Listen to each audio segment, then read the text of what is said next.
পৃথিবীর মধ্যে 6টি শ্রেষ্ঠ দোয়া, এই দোয়াগুলোর আমল যদি কোনো বান্দা বান্দি করতে পারে তাহলে পৃথিবীতে যতগুলো দোয়া আছে তার ভিতরে এই দোয়াগুলোই সর্বশ্রেষ্ঠ দোয়া বলেছেন নবী করিম সাল্লাল্লাহু আলাইহি ওয়াসাল্লাম।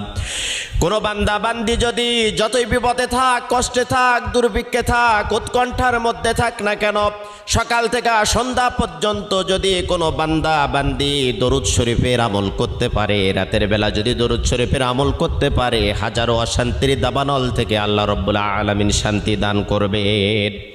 1 নম্বরে দরুদ শরীফের আমল করবেন। 2 নম্বরে ইস্তেগফার।